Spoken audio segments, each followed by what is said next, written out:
والعاقبۃ للمتقین والصلاۃ والسلام علی امام الانبیاء وسید المرسلین وعلی آلہ وصحبہ وذریاتہ واہل طاعتہ اجمعین، اما بعد، رب اشرح لی صدری ویسر لی امری واحلل عقدۃ من لسانی یفقہوا قولی، رب زدنی علما، سبحانک لا علم لنا الا ما علمتنا انک انت العلیم الحکیم۔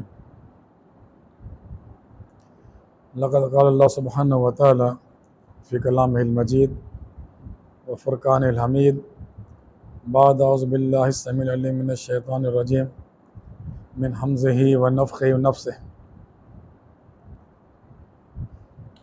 یا ایھا الذین آمنوا ادخلوا فی السلم کافۃ ولا تتبعوا خطوات الشیطان انہ لکم عدو مبین۔ کہ ایمان والو، دین میں پورے کے پورے داخل ہو جاؤ اور شیطان کی اتباع نہ کرو، یہ تمہارا صریح دشمن ہے، کھلا ہوا دشمن ہے۔ اللہ تعالیٰ نے صرف دو باتیں کی ہیں یہاں پر، ایک دین اسلام ہے اور ایک شیطان ہے، تیسری چیز کوئی بھی نہیں ہے، تیسری چیز کوئی بھی نہیں ہے۔ اس کا مطلب یہ ہوا کہ اگر آپ اسلام سے ادھر ادھر جھانکیں گے نا تو یہ شیطان ہے، اسلام کے دائرے سے کا پورا شیطان ہے، اور یہ انسان کا دشمن ہے، بدترین دشمن ہے۔ اس کی جو انداز ہے گمراہ کرنے کا،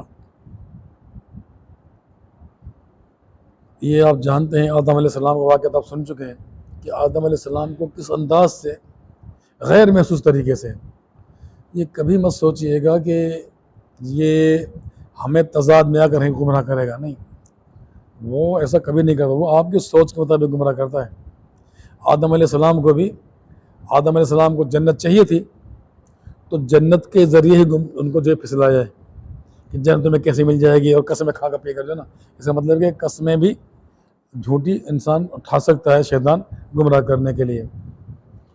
ایک چھوٹی سی حدیث میں آپ کو سنا دوں اور پھر انشاءاللہ آپ سے مزید بات کریں گے کہ ایک انداز شیطان کا، اور یہ بھی آپ نوٹ کر لیں کہ اس طرح بھی ہو سکتا ہے۔ یہ صحیح بخاری صحیح مسلم کی حدیث ہے، سیدنا انس بن مالک رضی اللہ عنہ اس کے راوی ہیں، فرماتے ہیں کہ تین صحابہ کرام آپ صلی اللہ علیہ وسلم کی ازواج مطہرات کے پاس آئے کہ جا ثلاث رہط الا ازواج النبی صلی اللہ علیہ وسلم، کہ تین صحابہ کرام آپ صلی اللہ علیہ وسلم کی ازواج مطہرات کے پاس آئے، کیوں؟ کہ لیعلموا، تاکہ وہ جان لیں، عمل النبی صلی اللہ علیہ وسلم، آپ صلی اللہ علیہ وسلم کے عمل کیسے ہیں۔ یعنی تینوں کے تینوں انتہائی پرہیزگار ہیں، انتہائی پرہیزگار۔ روایت میں یہ الفاظ بھی آتے ہیں کہ یہ اتنے اللہ سے ڈر سے رونے والے تھے کہ ان کے نشان پڑ گئے تھے رو رو کر جو نا آنسوؤں کے، اتنے پرہیزگار تھے۔ دن کے عمل آپ صلی اللہ علیہ وسلم کے دیکھ لیے، دن کے عمل، اور وہ سارے کر لیے۔ اب ازواج مطہرات کے پاس کیوں آئے ہیں؟ کہ تاکہ آپ صلی اللہ علیہ وسلم کے رات کے عمل پتہ چل جائیں۔ کیا جذبہ ہے، ایمانداری سے بتائیں، کیا جذبہ ہے اللہ کو منانے کا؟ جنت کے حصول کے لیے، جنت کے لیے، جہنم سے بچنے کے لیے کیا جذبہ ہے؟ یعنی کہ آپ صلی اللہ علیہ وسلم کے ازواج کے پاس آئیں تاکہ رات کے عمل ہمیں معلوم ہو جائے۔ فلما اخبروها، پھر جب ان کو آپ صلی اللہ علیہ وسلم کے عمل بتا دیے گئے، عمل کے شوقین تھے نا، تو کأنہم تقالوها، ان کو ایسا لگا کہ آپ صلی اللہ علیہ وسلم عمل کچھ کم ہے، آپ صلی اللہ علیہ وسلم کا عمل کچھ کم ہے، عمل کے شوقین ہے نا۔ اب شیطان نے بس ہلکا سا موقع ملا اور جو سوچ تھی اس طرح بڑھا دیا، ان کو اسی طرح بڑھا دیا، عبادت طرح بڑھا دیا، کہ ان کے ذہن میں کیا آیا کہ آپ عمل کچھ کم ہے، اور پھر دلیل بھی شیطان ڈال ذہن میں ہے، نحن عن النبی صلی اللہ علیہ وسلم، اور یار کہاں ہم کہاں وہ اللہ کے نبی صلی اللہ علیہ وسلم قد غفر اللہ ما تقدم من ذنبہ وما تأخر، اللہ تعالیٰ نے تو آپ صلی اللہ علیہ وسلم کے سارے اگلے پچھلے گناہ معاف کر دیے، ہمیں تو زیادہ عمل کرنا چاہیے۔ دیکھیں اندازہ کریں آپ، یعنی ان کی سوچ کے مطابق ان کا عمل زیادہ کرنا ہے، تو کیا سوچ پیدا کر دی کہ یار دیکھو تو اللہ کے نبی نے بخشا ہے نا، ہمیں تو زیادہ عمل کرنے چاہیے اللہ کو منانے کے لیے، تاکہ اللہ ہم سے راضی ہو جائے، ہمیں زیادہ کوشش کرنی چاہیے اللہ کو منانے کے لیے۔ وہیں پر کھڑے کھڑے تینوں نے اپنے عمل کا ذکر کیا۔ ایک نے کہا کہ میں انا اصلی باللیل ابدا، میں ہمیشہ راتوں کی بات کروں گا، کبھی سوؤں گا نہیں۔ دوسرے نے کہا کہ میں ہمیشہ روزے رکھوں گا، کبھی افطار نہیں کروں گا، ان کو دن ضائع نہیں کروں گا۔ تیسرے نے کہا کہ میں شادی ہی نہیں کروں گا، تاکہ بچوں کی کوئی پریشانی نہ رہے اور صرف اللہ تعالیٰ کو منایا جائے۔ ویسا اگر دیکھا جائے تو اس تیسرے کے عمل کے علاوہ باقی جو دو عمل ہیں وہ چوٹی کا عمل ہے۔ جنہوں نے یہ سوچا تھا کہ میں ہم راتوں کی بات کریں گے، سوئیں گے نہیں، تو قیام اللیل اللہ کو کتنا پسند آپ جانتے ہیں۔ قرآن کے الفاظ ہیں جو آپ سن چکے ہیں کہ تتجافی جنوبهم عن المضاجع یدعون ربهم خوفا وطمعا ومما رزقناهم ينفقون، کہ وہ لوگ جو راتوں کو چھپ کر اللہ کے سامنے کھڑے ہو جاتے ہیں، قیام کرتے ہیں، لمبا قیام کرتے ہیں، خوفا وطمعا، یعنی کہ اندر خوف ہے اس بات کا اللہ ناراض نہ ہو جائے، اللہ ہمیں جہنم میں نہ ڈال دے، طمع لالچ ہے کہ اللہ تعالیٰ ہم سے راضی ہو جائے، ہمیں جنت دے دے، وَمِمَّا رَزَقْنَاهُمْ يُنْفِقُونَ، اور جو مال دیا ہے اسے بھی چھپ کر خرچ کرتے ہیں۔ تو یہ جو چھپ کر اللہ کی عبادت کرنے والے ہیں، راتوں کو قیام کرنے والے، اللہ کیا فرماتا ہے فَلَا تَعْلَمُ نَفْسٌ مَا أُخْفِيَ لَهُم مِّن قُرَّةِ أَعْيُنٍ جَزَاءً بِمَا كَانُوا يَعْمَلُونَ، کسی کو نہیں پتا، کسی کو بھی، ہم نے ان کی آنکھوں کی ٹھنڈک کے لیے کیا چیز چھپا رکھی ہے، اللہ اللہ نے چھپا رکھی ہے۔ تو چھوٹے کا عمل ہے کہ نہیں ہے؟ اور جو روزہ رکھنے والے ہیں، تو روزے کے لیے بھی آپ سلم کا فرمان ہے کہ جو شخص ایک روزہ اللہ تعالیٰ کے راستے میں ایک روزہ رکھ لیں، یہ فرضی کی بات نہیں، تو فرض چل رہے ہیں، عام روزہ، ایک نفلی روزہ، تو اللہ سبحانہ و تعالیٰ اس ایک روزے کی برکت سے 70 سال کی مسافت کے چہرے کو جہنم سے دور کر دیتا ہے۔ یہ کتنا، یعنی کہ اس کا مطلب یہ کہ انہوں نے جو عمل چنا ہے چوٹی کا عمل چنا ہے، ٹھیک ہے نا۔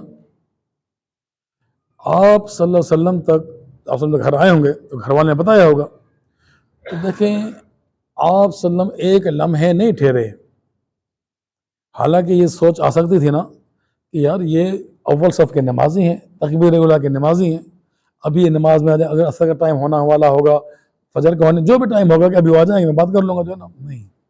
اس کا مطلب یہ ہے کہ عقیدے کی خرابی یا کسی کی اصلاح کرنی ہو، موت کا نہیں پتہ، فوراً پہنچنا چاہیے۔ تو فجاء النبی صلی اللہ علیہ وسلم الیہم، آپ صلی اللہ علیہ وسلم فوراً ان کے پاس گئے، دوڑتے ان کے پاس پہنچے، فقال، اور کہا انتم الذین قالوا کذا و کذا، کیا تمہیں وہ لوگ ہو جو یہ باتیں کر آئے ہو، یہ باتیں کی ہیں جو۔ دیکھیں جواب کیا ہونا چاہیے تھا آپ صلی اللہ علیہ وسلم کا کہ تمہارا عمل صحیح ہے یا غلط ہے، یہ جواب ہونا چاہیے تھا نا، یہ جواب نہیں دیا آپ صلی اللہ علیہ وسلم۔ پہلے ان کی اس سوچ کی اصلاح کی، کون سی، کہ جو انہوں نے سوچ لیا تھا کہ آپ صلی اللہ علیہ وسلم بخشائیں، ہمیں زیادہ عمل کرنا چاہیے۔ پہلے جو شیطان نے ان کے ذہن میں جو چیز ڈالی تھی، سب سے پہلے اس کو نکالنا تھا، یعنی کہ سوچنے کے بعد آپ صلی اللہ علیہ وسلم نے عمل پر بات نہیں کی، ابھی پہلے ان کو سوچ بات کی، کہا کہ اما واللہ انی لاخشاکم للہ واتقاکم لہ، کہ اللہ کی قسم، کہا ان لوگوں سے اللہ کی قسم میں تم سب سے زیادہ اللہ سے ڈرنے والا اور سب سے زیادہ پرہیزگار ہوں۔ بات سمجھ میں آتی ہے؟ یعنی کہ آپ لوگ کیا سمجھانا چاہ رہے ہیں ان کو کہ میں تم سب سے زیادہ اللہ سے ڈرنے والا اور سب سے زیادہ پرہیزگار ہوں۔ کیا مطلب کہ اللہ تعالیٰ کو منانے کے لیے جو عمل ہو سکتا ہے میں کر چکا، جنت کے حصول کے لیے جو عمل ہو سکتا ہے میں کر چکا، جہنم سے بچنے کے لیے جو عمل ہو سکتا ہے وہ میں کر چکا، میرے بعد گمراہی تو ہو سکتی ہے لیکن نہیں ہو سکتی۔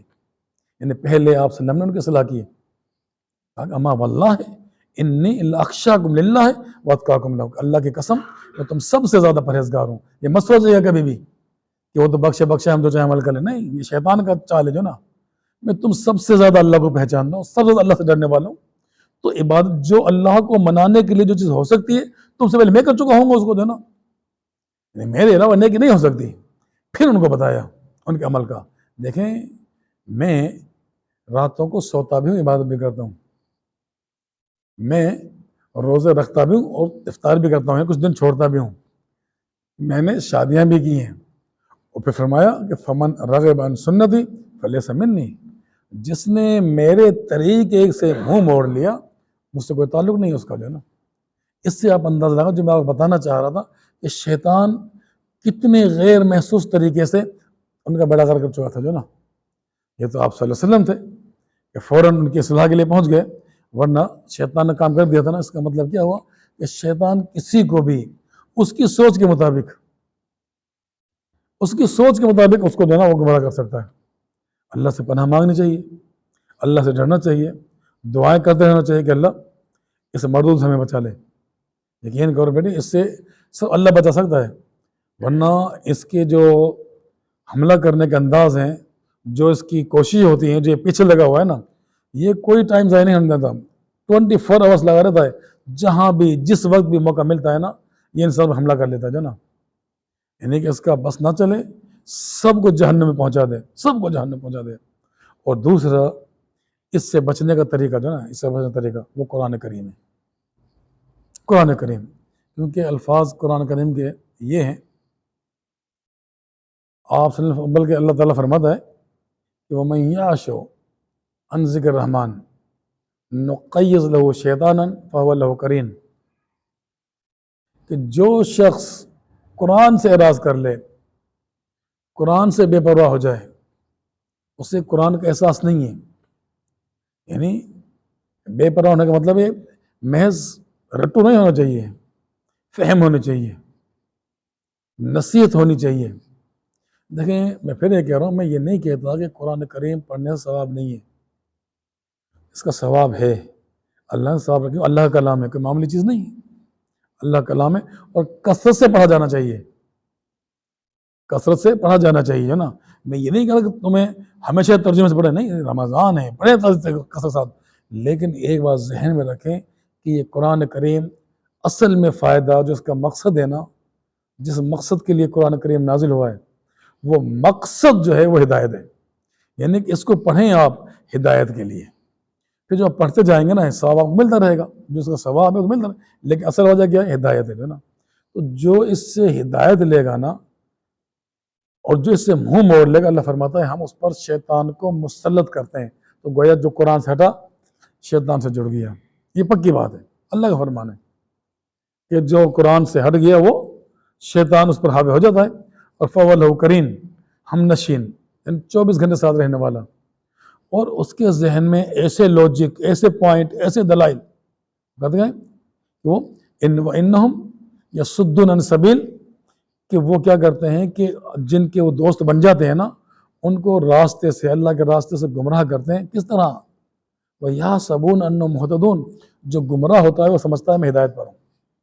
یعنی ایسی منطقیں، ایسے دلائل، ایسی سوچیں ذہن میں ڈال دیتا ہے، وہ سمجھتا ہے میں ہدایت پر ہوں جو نا. لیکن اللہ فرماتا ہے لیکن جو قرآن سے دور ہو گیا وہ یقین کر لے شیطان کے ساتھ ہے. تو شیطان سے بچنے کے لیے انتہائی ضروری ہے کہ ہمارے عملوں کو برباد نہ کر دیں. پتہ چلا کہ ہم سمجھ نیکیاں ہیں اور وہاں پہنچے تو نیکیاں ہوں ہی نہ. تو ساتھیوں یقین کر لیں، تعلق قرآن سے جوڑ لیں اور اس کی فہم آپ صلی اللہ علیہ وسلم کے ذریعے سے. کوئی بھی مائی گلال ایسا نہیں ہے جو یہ سمجھ لے کہ قرآن کریم کو میں لغت کے ذریعے سمجھ لوں. کیونکہ بیٹے دیکھیں، آپ مجھے بتائیں، ہم سب لوگ کچھ علم رکھتے ہیں، چاہے انگلش کی پوئم میں کیوں نہ ہو، اردو کی نظم میں کیوں نہ ہو، آپ لغت سے نہیں سمجھ سکتے. کیونکہ شاعر اپنے لحاظ سے الفاظوں کا استعمال کرتا ہے. ایسا ہے کہ نہیں ہے؟ انگلش میں بھی اردو میں بھی کوئی بھی آپ نظم لے لیں، شاعر جو ہے وہ الفاظوں کو اپنی سوچ کے مطابق استعمال کرتا ہے. شاعر کو پتا ہے کہ میں نے لفظ کیوں استعمال کیا ہے. اگر آپ لغت میں اس کو دیکھیں گے تو وہ ماننگ میں اس میننگ میں پہنچ ہی نہیں سکتے جو صاحب کلام نے اس کو لکھا ہے. ہاں، صاحب کلام اگر کسی کو کوئی چیز سمجھا دے اپنے اشعار کے حوالے سے تو اس کے پاس جو علم ہوگا وہ زیادہ صحیح ہے بجائے اس کے کہ ایک بندہ یہ کہہ دے کہ جی میں لغت میں یہ ترجمہ دیکھ لیا ہے. تمہیں لغت کیا پتا؟ لکھا میں نے، کلام میرا، مجھ سے بہتر کون جانتا ہوگا اس کو جو ہے. اور جس کو میں نے سکھلایا ہے نا، جس کو میں نے سکھلایا ہے اس کے پاس اچھا آتا ہے بجائے اس کے کوئی شخص اپنا دعویٰ کر دیں. یقین کریں قرآن اللہ کا کلام ہے اور اللہ نے سکھلایا ہے آپ صلی اللہ علیہ وسلم کو. کس کو سکھلایا ہے؟ آپ صلی اللہ علیہ وسلم. قرآن کو اگر آپ صلی اللہ علیہ وسلم کے ذریعے سے سیکھا جائے تو ہدایت ہے، اور اگر اپنی مرضی سے سیکھا جائے تو گمراہی ہے. اپنی مرضی سے سیکھا جائے تو گمراہی ہے. میں آپ کو ایک مثال دے رہا ہوں، اس لیے کہہ رہا ہوں کہ میرے ساتھ ایک ہم 3 ساتھی تھے، تو مجھ سے ایک شخص نے سوال کر لیا یار داڑھی کی شرعی حیثیت کیا ہے؟ یہ واجب ہے، آپ سن میں حکم ہے. کہنے لگے میں نے تو قرآن سے یہ سمجھا ہے. کہاں سمجھا ہے؟ قرآن سے، کہ داڑھی کوئی حیثیت نہیں ہے جو ہے. بھائی آپ نے قرآن کہاں سے پڑھ لیا؟ کہا کہ وہ نہیں ہوا گیا جب جو ہے وہ موسیٰ علیہ السلام توریت لے کر آتے ہیں، توریت کے تختے لے کر آتے ہیں تو قوم بچڑے کو پوچھ رہی ہوتی ہے، تو وہ غصے میں تختے کو پھینکتے ہیں اور اپنے بھائی کی سر کے بال داڑھی کو پکڑ لیتے ہیں. تو وہ کہنے لگا کہ اگر داڑھی کو حیثیت ہوتی تو یہ داڑھی پکڑتا ہی نہ، اس کا مطلب کوئی حیثیت نہیں ہے داڑھی کی جو ہے نا. مطلب ٹھیک ہے، سوچ رہے انسان کے اپنی جو ہے نا. اچھا وہیں ایک دوسرا بندہ کھڑا ہے. میں اس لیے کہہ رہا ہوں کہ 3 اگر ہر بندہ خود تفسیر کرنے لگ جائے تو پھر اتحاد ممکن نہیں ہے. دوسرا وہ کہنے لگا وہیں پر یار اس سے تو یہ پتہ چلتا ہے کہ ہر پیغمبر کو داڑھی تھی. اب ایک دوسری رائے سامنے آ گئی. تیسرے نے ایک رائے قائم دی، جو 3 بندے تھے، اب خود دیکھا جو نا. اس سے یہ پتہ چلتا ہے کہ توحید کی غیرت اتنی زبردست ہے کہ توریت کی تختیاں بھی پھینک دی گئی اور بھائی کے سر داڑھی پکڑ لی. یعنی توحید سب سے اعلیٰ ہے. یعنی 3 رائے وہیں پر قائم ہو گئی جو نا. اگر انسان اپنی عقلوں کو استعمال کرنا شروع کر دے، اللہ کی قسم قرآن سمجھ نہیں آئے گا. قرآن کی صحیح فہم اسی وقت ممکن ہے جب ہم وہ فہم کس سے لیں؟ اللہ کے رسول جناب محمد رسول اللہ صلی اللہ علیہ وسلم سے لے لیں. اور آپ صلی اللہ علیہ وسلم کو اللہ کا اذن حاصل ہے. یاد رکھیں اللہ کی اجازت حاصل ہے. قرآن کے الفاظ ہیں. غالباً سورہ ابراہیم کی پہلی آیت یہی ہے الف لام را کتاب انزلناہ الیک، کہ یہ کتاب ہم نے آپ پر نازل کی ہے. کیوں؟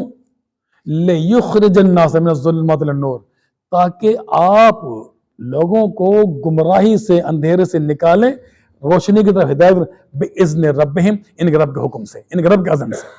یعنی اللہ تعالیٰ نے، حالانکہ قرآن نازل ہے عربوں کے پاس، کس پر نازل ہوا تھا؟ عرب تھے. یہ نہیں کہا کہ قرآن تاکہ یہ خود گمراہی سے نکل آئے، نہیں.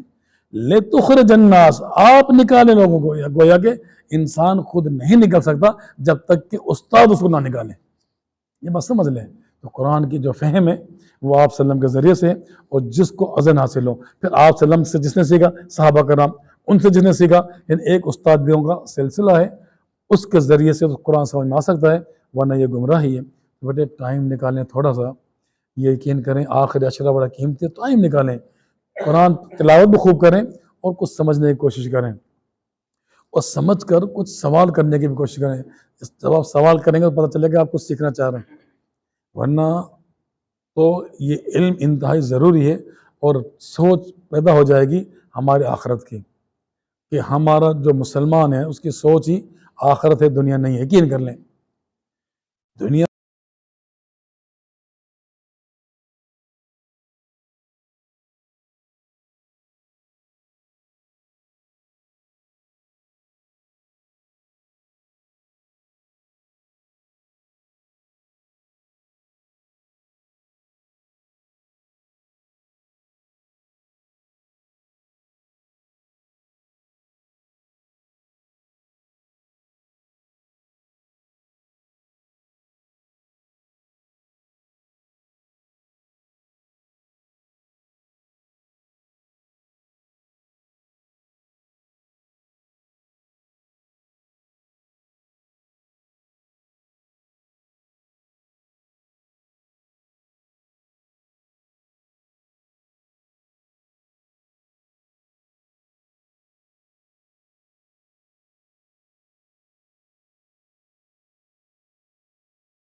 کے لیے اتنا ٹائم دیتے ہیں نا، اتنا سارا ٹائم، تھوڑا سا ٹائم ہم آخرت کے لیے دیتے ہیں. کچھ ٹائم دیں آخرت کے لیے، دین کے لیے، قرآن کے لیے، حدیث کے لیے، تاکہ اللہ سبحانہ و تعالی ہمارے گناہوں کو معاف کر دے اور اللہ تعالی ہم سے راضی ہو جائے. یقین کریں یہ سب سے امپورٹنٹ ہے. اور دوسرا، میں نے ساتھیوں سے کہا بھی تھا، اپنے نوجوانوں سے، کہ میں ایسے نوجوان سے بھی آپ کو ملواؤں گا کہ یقین کریں کہ جس نے ہم سے ہی اسکول میں پڑھا، دین لیا، انجینئرنگ کی، انجینئرنگ بنے گا نا، لیکن دین کے ساتھ کیا نا، دین کے ساتھ کیا. یقین کریں ان کی تبلیغ، ان کا انداز گفتگو، آپ تھوڑا سا، میں اپنے اس نوجوان کو بھی آپ لوگوں کے سامنے پیش کر رہا ہوں، اتفاق سے آئیے نا، آپ اس کو بھی تھوڑا سن لیں. اس سے پتہ چلتا ہے کہ دین کے ساتھ آپ انجینئر بن سکتے ہیں، ڈاکٹر بن سکتے ہیں، کچھ بھی بن سکتے ہیں. اگر دین آپ کے ساتھ ہے تو یہ تعلیم آپ کے لیے نجات، یہ تعلیم بھی پھر نجات کا ذریعہ بن جائے گی. کب؟ جب آپ کے پاس دین ہے. اور اگر دین سے ہٹ کر تعلیم حاصل کی نا تو گمراہی ہے، کچھ بھی نہیں ہے. تو بہرحال میں اپنے ساتھی سے، ہمارے اسٹوڈنٹ بھی ہیں اور یہ نہیں میں، ان سے میں کہوں گا تھوڑا سا مختصر آپ کے سامنے یہ رکھ کے کہ آخر اس کے اندر ایسا کون سا جذبہ تھا کہ جس نے اس کو فوکس کیا کہ مجھے بھی یہ دنیا کی تعلیم میں نے حاصل کی ہے اور دین پر بھی آنا چاہیے. انشاءاللہ ہمارے جو نوجوان ساتھی ہیں ان کو موٹیویشن کرنے کے لیے یہ کچھ ضرور آپ کے سامنے پیش کر دے گا.